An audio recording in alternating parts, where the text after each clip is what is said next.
जय हिंद, वंदे मातरम। जैसा कि आप सभी जानते हैं, स्वदेशी शंखनाद पूरे भारत में आने वाली पीढ़ियों को सुरक्षित रखने के लिए राजीव भाई के अधूरे सपनों पर काम कर रहा है, जिसको लेकर मैं व्यक्तिगत तौर से अभी दिल्ली, हरियाणा, पंजाब और फिर कश्मीर तक के भ्रमण पर निकला हूँ कि देख सकूँ अलग अलग के जगह की अलग अलग संस्कृति और परंपराओं को और उन बातों को आप सभी लोगों के बीच पहुंचा सकूं।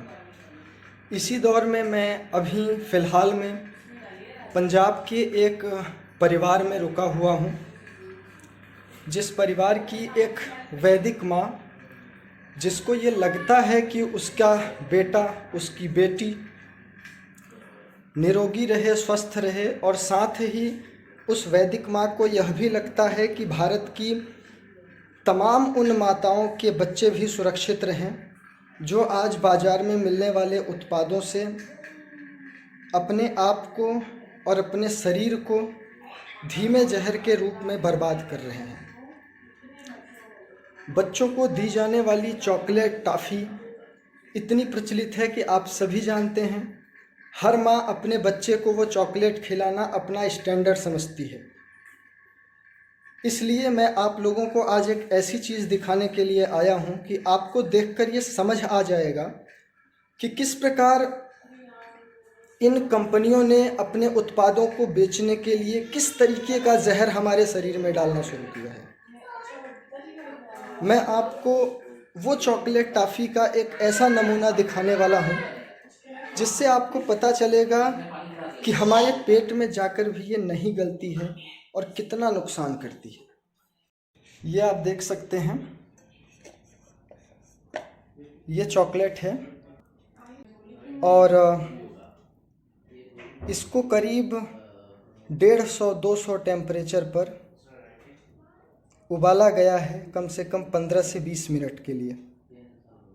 फिर भी इसकी हालत देखिए कि ये गला नहीं है, और अभी भी इसकी हालत ये देखिए किस प्रकार से ये एक जैसे मिट्टी को हम बहुत ढीला या आटे को गूँथ दें।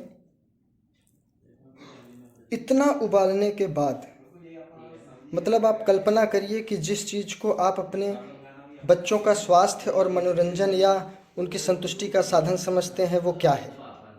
कितना बड़ा जहर हम अपने बच्चों के शरीर में, अपने बच्चों के पेट में डाल रहे हैं, और इसका क्या परिणाम होने वाला है जब वो बच्चे आने वाले समय में आपसे सवाल करेंगे कि हमें तो नहीं मालूम था कि हम क्या करें, क्या खाएं, क्या पहने। आपको मालूम था, आपने हमारे लिए कितना सोचा और कितना किया।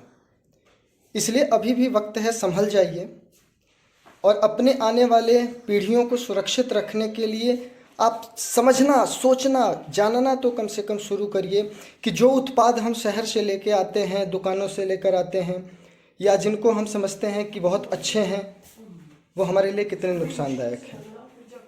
जो चॉकलेट 250-300 डिग्री टेम्परेचर पर 15 मिनट उबालने के बाद भी नहीं गला, वह आपके बच्चों के शरीर में कैसे गलता होगा। हमारा शरीर, हमारी आंतें, हमारा लीवर, ये जो ईश्वर ने बनाया है, कुछ भी पचाने के लिए नहीं बनाया है। 7 प्रकार की धातुएं होती हैं। मैं बार बार कहता हूँ, रस, रक्त, मांस, मज्जा, मेद, अस्थि, शुक्र, जिसका हमारे शरीर में निरंतर सामान्य रहना बहुत अनिवार्य है। और हमारे छोटे छोटे बच्चे जिनमें उन धातुओं की पुष्टि भी नहीं हुई होती है, बनते ही रहते हैं। रस बनना शुरू होता है, रक्त बनना शुरू होता है, मांस बनते शुरू होते हैं, हड्डियां तक 209 होती हैं जो आगे चल के 206 होती हैं। इसलिए आप समझिए, आप जानिए, आप इसको समझिए कि आपके साथ क्या हो रहा है, किस हद तक का षड्यंत्र आपके साथ किया जा रहा है। आपके बच्चों को बीमार बनाने के लिए शुरुआत से ही एक धीमा जहर उनके पेट में डाला जा रहा है, डाला जा रहा है, डाला जा रहा है। और जब वो 18 साल, 20 साल के होते हैं, तब तक उनके शरीर में कभी किडनी में पत्थर हो जाना, जिसको स्टोन कहते हैं, लीवर में आपका जॉन्डिस हो जाना, हेपेटाइटिस ए हो जाना, हेपेटाइटिस बी हो जाना, आपकी किडनी के फंक्शन का काम करना ही बंद कर देना, शरीर की सबसे बहुमूल्य चीज़ है कि हमारे मलों का हमारे शरीर से बाहर निरंतर निकलते रहना, और उस चीज़ के लिए किडनी कितना बड़ा रोल प्ले करती है ये आपको समझना पड़ेगा, ये आपको जानना पड़ेगा। हमारी किडनी किस प्रकार से हमारे रक्त को शुद्ध करती है और हमारे शरीर में मौजूद उन तमाम इलेक्ट्रोलाइट को बैलेंस करने के लिए, एसिड को, बेस को बैलेंस करने के लिए कितना काम करती है। लेकिन अगर आप नहीं समझेंगे, नहीं जानेंगे, तो आने वाले समय में इसके जिम्मेदार सिर्फ और सिर्फ आप होंगे और कोई नहीं। इसलिए सनातन से जुड़िए, वैदिकता से जुड़िए, अपने विज्ञान को समझिए, अपने आयुर्वेद को समझिए, आयुर्वेद के सिद्धांतों को समझिए और उन पर कार्य करिए। पीढ़ियों को बचाइए, हम और आप हैं। क्यों? क्योंकि मैं पहले भी कह चुका हूं कि जब भगवान राम माँ सीता के लिए पुल बना रहे थे, उस समय उस पुल को बनाने में एक गिलहरी ने अपना योगदान दिया था। वह क्या?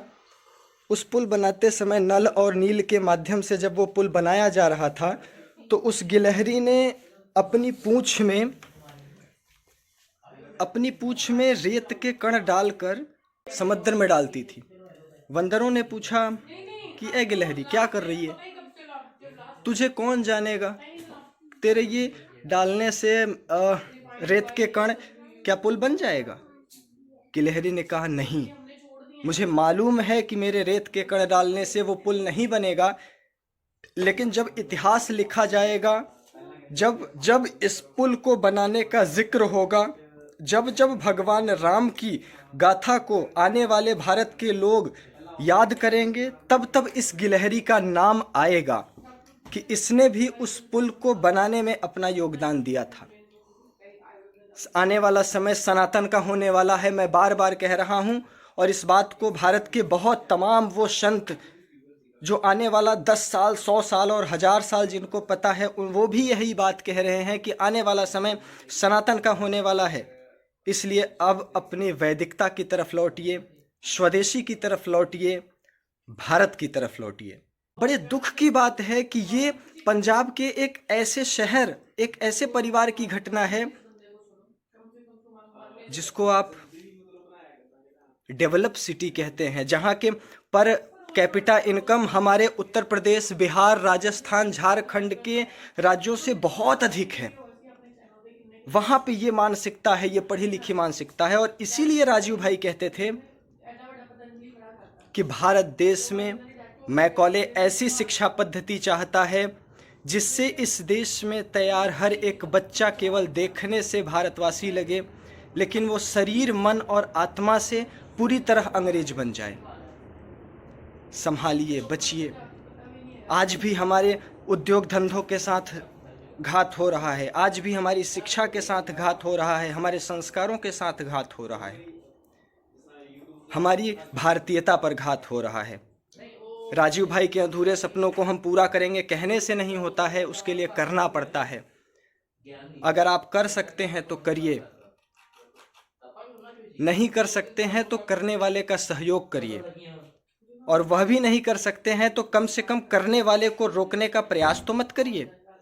स्वदेशी शंखनाद इसी अभियान को लेकर स्वदेशी की उस नींव को फिर से शुरुआत कर चुका है, और 5 वर्ष से वो शुरुआत कर चुका है जिसको कभी राजीव भाई ने देखा था, और वो सपना पूरा होगा। ईश्वर हमारे साथ है, गुरुदेव हमारे साथ हैं, भारत के तमाम भाई बहन हमारे साथ हैं, वो माता हमारे लिए जो हमें अपना मानते हैं। फिर मिलूंगा इसी के साथ, तब तक के लिए जय हिंद, वंदे मातरम।